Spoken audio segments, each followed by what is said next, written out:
7번부터 이제 또 보도록 합시다. 그림은 물체 A, B가 마찰이 없는 수평면 위를 각각 운동하다가 충돌을 한 다음에 한 덩어리가 돼서 운동하는 걸 나타낸대요. 이에 대한 설명으로 옳은 것만을 보기에서 있는 대로 고른 것은 이라고 나와 있고 공기 저항은 무시한다라고 나와 있네요.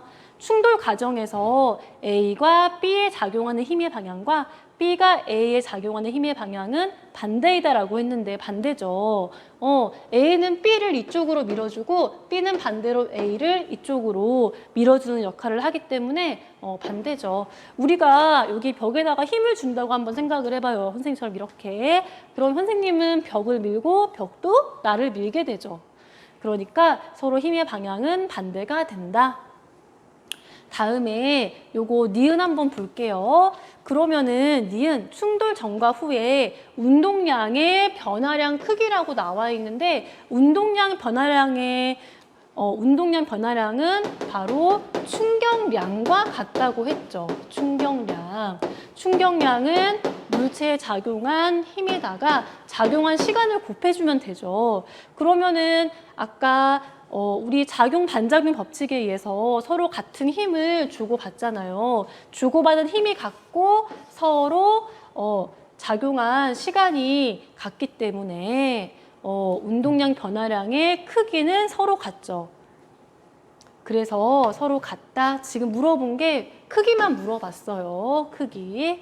그래서 니은도 맞다고 하시면 되겠고요. 다음에 디귿 한번 볼게요. 충돌 과정에서 A와 B가 받은 충격량의 크기도 서로 같게 되죠. 그래서 기억, 니은, 디귿이 모두 같기 때문에 5번이라고 해주시면 될 것 같아요. 여기서 여러분 충격량이랑 운동량 변화량은 A랑 B랑 서로 방향이 반대잖아요. 받는 힘이. 아까 A는 B를 이쪽으로 밀고 B는 A를 여기 반대쪽으로 민다고 했기 때문에 작용하는 힘의 방향은 반대예요. 그리고 작용하는 시간은 같기 때문에 어떻게 설명하면 좋을까요? 우리가 아까 충격량이라고 하는 거는 힘에다가 시간을 곱하면 된다고 했죠. A가 B한테 주는 힘의 방향이 이 방향이고 1초 동안 작용했다. B가 A도 이 방향으로 밀게 되고 1초 동안 작용을 했다고 한번 해봐요. 그럼 힘의 크기는 서로 같고 방향은 반대이기 때문에 마찬가지로 충격량도 크기는 같고 방향은 반대가 되는 거죠. 네, 그래서 기억, 니은, 디귿이 모두 맞으니까 7번은 5번이라고 하시면 되겠어요. 다음에 우리 8번 문제 한번 보도록 합시다. 8번 문제.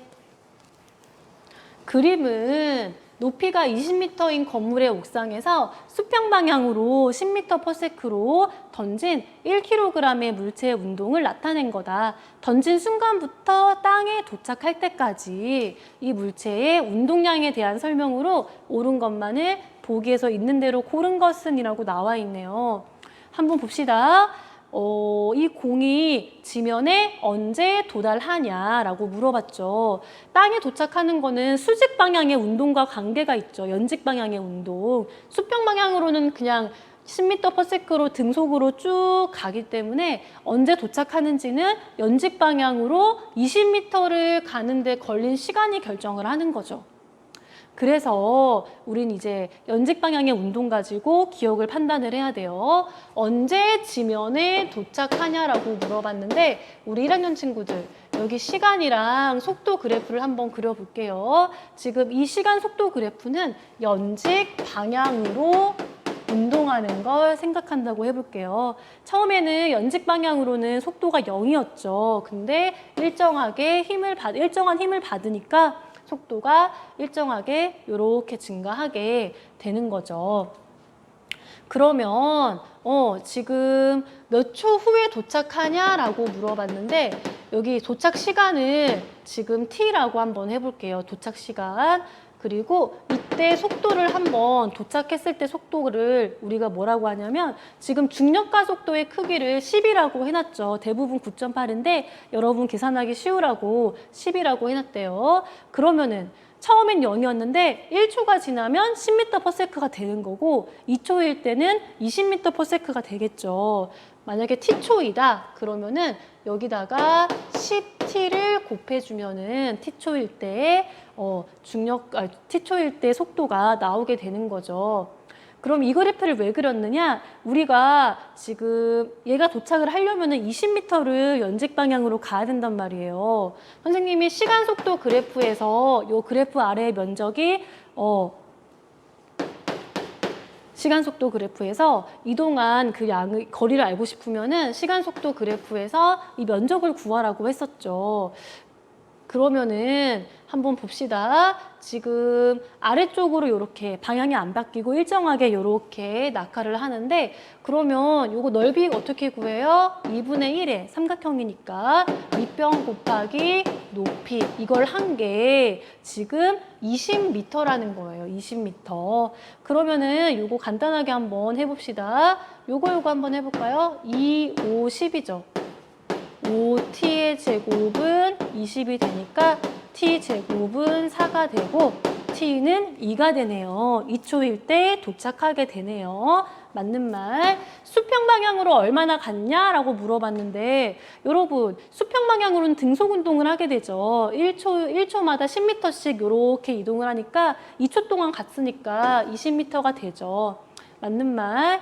다음에 물체가 받는 충격량의 크기를 물어봤는데 여러분 충격량이라고 하는 거 물체에 작용한 힘에다가 시간을 곱해주면 되죠. 지금 공이 이렇게 던져진 순간부터 받는 힘은 중력밖에 없어요. 지금 공기저항 무시한다고 했으니까 중력밖에 없다.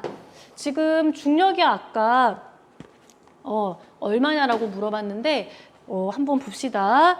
물체가 받는 충격량의 크기는 얼마냐라고 물어봤는데 지금 이 물체가 지금 질량이 얼마죠? 1kg이죠. 1kg. 그럼 1kg의 물체에 작용하는 중력은 질량에다가 중력 가속도 10을 곱하면 되니까 10이죠.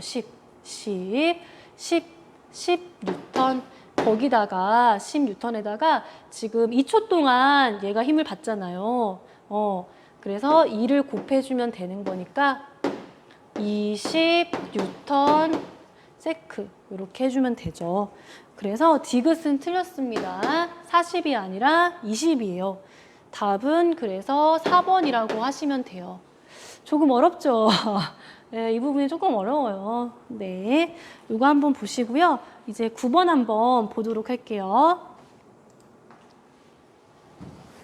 여기까지 했으면 여러분 어려운 거 다 하셨어요. 9번 한번 봅시다. 그림은 여러분 9번 한번 보도록 할게요. 그림은 같은 높이에 있는 동일한 유리컵이 방석과 콘크리트 바닥에 떨어질 때 그때 떨어질 때 충돌을 시작한 순간부터 작용한 힘을 나타낸 그래프래요. 요거 한번 봅시다. 기억. 컵이 받는 충격량의 크기는 같다라고 했는데 충격량이라고 하는 건 운동량의 변화량과 같다고 했죠. 운동량의 변화량과 같다고 했습니다. 그러면 컵이라고 하는 게 동일한 컵이 같은 높이에 있고 이렇게 낙하해서 땅에 이제 부딪힐 텐데 거의 충돌하기 직전까지 왔다고 한번 해볼게요. 여기는 방석이 이렇게 깔려 있죠. 그럼 동일한 컵이 이렇게 공기저항을 무시한다고 하고 여기까지 왔을 때 요거 두 개 속도는 서로 같죠. 서로 같고 그때 속도를 V라고 한번 해봅시다. 충돌이 다 끝나고 나면은 정지할 거니까 속도가 0이 되겠죠. 충돌이 끝나면. 그러면은 콘크리트 바닥에 떨어진 애도 속도 변화는 V에서 0이 되는 거고 방석에 떨어진 유리컵도 속도가 V에서 0으로 바뀌죠. 즉 운동량의 변화량이 같기 때문에 받는 충격량의 크기는 같게 되죠. 니은 볼게요. 두 컵이 받는 평균 힘의 크기는 요거 봅시다. 콘크리트 바닥이랑 반석이랑 받는 평균 힘의 크기가 다르죠. 그래서 틀렸고요. 충돌하는 동안 힘이 작용한 시간이 길수록 컵이 받는 최대 힘의 크기는 작다. 네, 맞는 말이죠. 그래서 기억과 디귿이니까 4번이라고 하시면 되고요. 다음에 10번 한번 보도록 합시다. 그림은 자동차가 충돌하는 동안 에어백이 작동해서 충돌하는 모습인데 에어백은 충돌 시간을 길게 해서 충격력을 줄여주는 거죠. 이런 예를 한번 골라보래요. 번지점프를 할 때 늘어나는 줄을 사용한다. 이거 맞아요. 네, 룰이 이제 약간 고무줄처럼 탄성이 있는 거 가지고 하기 때문에 충돌 시간이 이제 늘어나게 되고 그럼 충격력은 줄어들게 되죠. 다음에 니은 봅시다. A가 B한테 힘을 작용하면은 B도 A한테 한다니까 작용 반작용이죠. 요거 아니고요. 요거 봅시다. 야구 선수가 방망이를 끝까지 휘두르면 공이 멀리 날아간다고 했는데 요거는 그 물체의 충격량을 가할 때 시간을 길게 하면 충격량도 길어지는 거 얘기하는 거죠. 그래서 X입니다. 기억만 맞으니까 1번이라고 해주면 되겠어요. 다음에 우리 다음 페이지 11번 한번 보도록 할게요. 11번. 네, 여러분 많이 힘드시죠? 한번 봅시다. 다음은 동일한 물체에 힘이 작용하는 경우를 설명한 거다. 한번 볼게요. A와 B의 아랫부분 넓이가 같기 때문에 물체가 받은 충격량의 크기는 같다. 힘을 받는 시간은 B가 길기 때문에 힘을 받는 최대값은 A가 더 크다. 요거 여러분 충격량이 일정할 때 충격력과 시간의 관계를 얘기하는 거죠. 충돌 시간이 길면 충격력이 줄어드는 거. 요거 얘기하는 거죠. 관계 있는 거 한번 골라보래요. 요거 글러브 요거 요렇게 뒤로 빼면서 공 받는 거 맞죠? 유도하는 낙법은 떨어질 때 시간을 길게 한다. 요것도 맞고요. 다음에 디귿 볼게요. 포신이 긴 포는 짧은 포보다 같은 양의 화약으로도 힘을 가는 시간이 기니까 충격량이 늘어나는 거 얘기하는 거죠. 그래서 디귿은 틀렸고요. 답은 4번이라고 하시면 되겠어요. 4번. 네, 4번. 다음에 우리 12번 한번 볼게요. 여러분 범퍼카 어릴 때 탔던 기억 나시나요? 선생님 어릴 땐 탔는데 지금은 못하겠어요. 무서워가지고. 범퍼카를 보시면 여기 바닥 쪽에 고무 패킹 같은 게 붙어 있죠. 그래서 얘는 충돌할 때 충돌 시간을 마찬가지로 길게 해줘서 충격력을 줄여주는 그런 역할을 하죠. 그래서 옳은 거 골라보라고 했는데 기억, 맞는 말. 다음에 니은, 충돌 시간을 길게 해서 충격력을 줄여주는 거죠. 그래서 니은 틀렸고요. 범퍼카는 충돌할 때 서로 작용하는 힘의 크기를 다르게 하는 게 아니고요. 그래서 기억만 맞으니까 1번이라고 하시면 됩니다. 다음에 13번 한번 볼게요. 네, 두 문제만 하시면 돼요. 두 문제.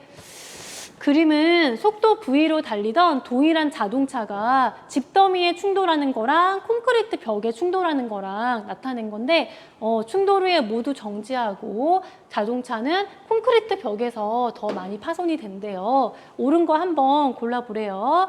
차가 받은 충격량의 크기는 나에서가 가에서보다 크다라고 했는데 여러분 충돌하기 직전에 지금 그림 보시니까 V라고 나와 있죠. 지금 동일한 속도 V로 가고 있기 때문에 충돌하기 전에 얘도 V, 얘도 V고요. 충돌 후에 가는 정지, 나도 정지했기 때문에 속도가 0으로 된단 말이에요. 그러면은 지금 운동량 변화가 똑같잖아요. 그러면은 충격량도 서로 같게 되죠. 그래서 기억은 틀렸고요. 충돌해서 정지할 때까지 걸리는 시간은 집더미가 더 길죠. 콘크리트 벽은 짧고요. 나에서가 가에서보다 짧다. 네, 맞는 말. 다음에 디귿 한번 볼게요. 충돌하는 동안 받은 평균 힘은, 즉 충격력은 누가 더 크냐 물어봤는데 콘크리트 벽이 아무래도 충격력이 더 크죠. 충돌 시간이 짧으니까. 그래서 나에서가 가에서보다 크다. 니은과 디귿이 맞으니까 4번이라고 해주시면 됩니다. 네, 여러분 이제 오늘의 마지막 문제 14번 한번 보도록 할게요. 그림 가와 같이 질량이 2m인 단단한 공이 V라고 하는 속력으로 오른쪽으로 이제 굴러가고 있는데 벽에 부딪혀서 이제 충돌을 하는데 그 충돌하는 동안 받은 힘을 시간에 따라서 나타낸 그래프가 나라고 얘기를 해주고요. 시간 힘 그래프에서 아랫부분의 넓이 여기 있죠. 여기 이 넓이가 얼마냐면은 3mV라고 한대요.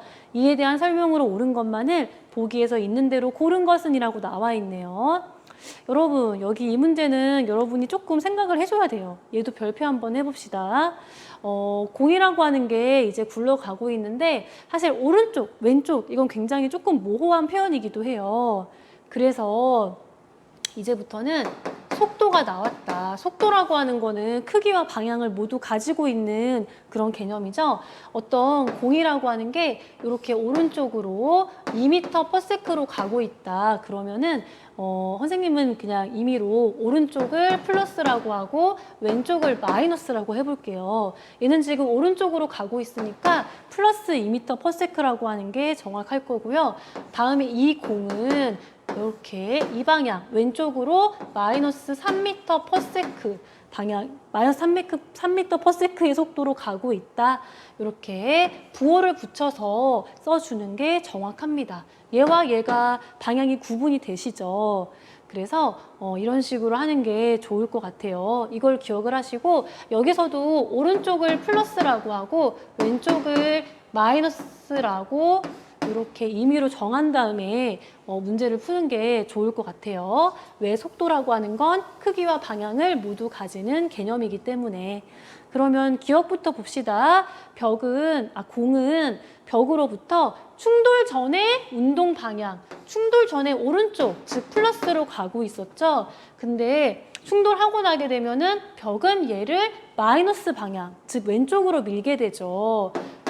그래서 맞는 말이죠. 다음에 니은 공이 벽으로부터 받은 충격량의 크기는 여러분 우리 충격량이라고 하는 거는 힘에다가 받은 시간을 곱하는 거죠. 근데 이 힘이라고 하는 것도 방향이 꼭 고려돼야 된단 말이에요. 지금 공이 이 벽에다 충돌을 할 건데 충돌하는 순간부터 벽은 공을 왼쪽으로 마이너스 방향으로 밀 거죠. 그래서 충격량도 마이너스라는 거를 기억을 해주셔야 돼요. 충격량의 방향도 마이너스다. 어쨌든 크기는 3mV죠. 크기라고 하는 거는 절대값의 개념이기 때문에 플러스 마이너스 따지지 않고 그 값만 딱 쓰면 되는 거니까 문제에서 아예 주어졌으니까 3mV라고 써주시면 되고요. 디귿이 문제예요. 한번 볼게요. 지금까지는 물체의 운동 방향과 일치하게 충격량을 가해서 속도가 어떻게 바뀌었나 이런 걸 물어봤는데 이번 문제는 운동 방향이랑 힘을 받는 방향이 반대란 말이에요. 그래서 플러스 마이너스를 꼭 고려하셔가지고 생각을 해야 돼요. 선생님이 항상 쓰라고 한 식 기억나시죠? 충격량 I는 힘에다가 받은 시간을 곱하면 되는데 나중 운동량에서 처음 운동량을 빼주면 된다. 여기에 한번 적용을 시켜볼게요. 그러면 지금 충격량이라고 하는 거는 시간 힘 그래프에서 넓이인데 넓이, 즉 3mV를 쓰면 되는데 아까 힘을 왼쪽으로 마이너스 방향으로 받는다고 했죠. 공이 벽으로부터 벽이 공을 왼쪽으로 민다는 거예요. 그래서 마이너스를 써줘야 돼요. 이게 포인트입니다. 다음에 나중의 운동량이죠. 나중 운동량. 그러면은 이 공의 질량이 얼마예요? 2m이고요. 나중 속도가 얼마냐 물어봤는데 지금 이거를 지금 이제 구하고 싶은 거죠. 나중 속도. 아이고 여기가 좀 지저분하게 됐네요. 여기다가 지금 공의 질량 2m에다가 처음 속도가 얼마래요? 처음 속도는 V였죠. V. 여러분 잘 보이세요? 조금 지저분하게 됐네요. V. 그러니까 이렇게 쓸게요. 2m에다가 처음 속도는 v다. 그러면 얘를 한번 정리를 해볼게요. 마이너스 3mv가 있고 얘를 한번 넘겨보도록 하겠습니다. 얘를 넘기게 되면은 플러스 2mv가 되고요. 다음에 얘만 남게 되죠. 2m에다가 v2만 남게 되죠. 요거 정리 한번 해볼게요. 마이너스 mv는 2mv2가 되고요. 그러면 요거 약분되죠. 그럼 v2는 뭐가 돼요? 마이너스 2분의 1v가 되죠. 마이너스 2분의 1v, 즉 0.5라는 거죠. 그래서 충돌 후에 공의 속력은 물어봤는데 속력은 그냥 크기만 얘기하는 게 빠르기, 크기만 얘기하는 거예요. 그래서 부호는 생각 안 해도 되는 거고요. 지금 2분의 1이면은 1.5가 아니라 0.5죠. 그래서 디귿은 틀렸어요. 답은 기역과 니은만 맞으니까 2번이라고 하시면 됩니다. 여러분 14번이 좀 많이 어려우시죠? 네, 요거 한번 혹시 모르시면은 실제 우리 밑으로 수업할 때 그때 한 번 더 물어봐 주시고요. 네, 오늘 여기까지 하도록 할게요. 모두 수고 많으셨어요. 다음 시간에 봐요. 빠이.